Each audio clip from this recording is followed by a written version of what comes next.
रात के 12 बज रहे हैं। लाइब्रेरी से रूम की तरफ जा रहा हूँ।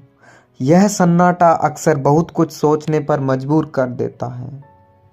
कल मैं एक ऐसी कहानी से रूबरू हुआ जिसने मुझे अंदर तक हिला दिया। हम अक्सर कहते हैं कि नौकरी तो नौकरी होती है, लेकिन दोस्तों, एक सैनिक की नौकरी सिर्फ तनख्वाह के लिए नहीं होती।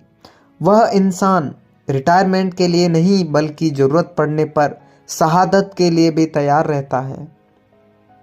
हाल ही में आंध्र प्रदेश में था। वहाँ एक स्कूल के प्रोग्राम में एक छोटे से बच्चे और उसकी माँ को सम्मानित किया जा रहा था। पता चला कि उसके पिता कुछ ही समय पहले कश्मीर में शहीद हुए थे। मंच पर बड़े बड़े लोग आए। किसी ने कहा पढ़ाई का खर्चा उठाऊंगा, किसी ने कहा हम साथ हैं। लेकिन जब वह बच्चा मंच से नीचे उतरा और मेरे पास आकर बैठा, तो उसकी आंखों में जो आंसू थे वो किसी पैसे या वादे से नहीं थमने वाले थे। वह बच्चा फूट फूट कर रो रहा था।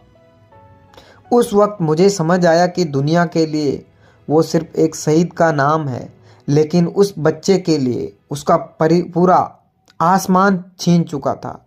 मैंने उसकी माँ से बात की। भाषा की दिक्कत थी, पर दर्द की कोई भाषा नहीं होती। जब मैंने उनसे कहा कि दीदी, कभी भी कोई ज़रूरत हो तो छोटा भाई समझकर याद करना, तो उनकी आंखों में एक हल्की सी चमक दिखी। उन्होंने मेरा नंबर लिया और कहा कि आज के दिखावे की दुनिया में किसी ने दिल से तो पूछा। हम लोग अक्सर आंकड़ों की बात करते हैं, कितने शहीद हुए, कितना मुआवजा मिला, पर क्या हमने कभी सोचा है कि एक माँ पर क्या गुजरती है जिसका बुढ़ापे का सहारा चला गया? उस पत्नी का क्या जो पूरी जिंदगी एक खालीपन के साथ जिएगी? उस बाप का क्या जिसने उस अपने जवान बेटे को कंधा दिया? दिखावा करना आसान है, मंच पर खड़े होकर भाषण देना आसान है, लेकिन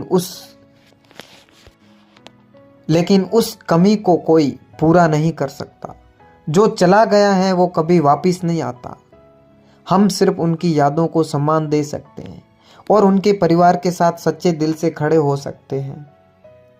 आज इस खाली सड़क पर चलते हुए बस यही लग रहा है कि काश हम दिखावे से ऊपर उठकर इंसान के दर्द को समझ पाते। अगर आप किसी शहीद के परिवार को जानते हैं तो सिर्फ सलाम मत कीजिए, कभी उनके पास बैठकर उनके हाल पूछिए, क्योंकि कमी सिर्फ वही जानता है जिसने अपना खोया है। जय हिंद दोस्तों।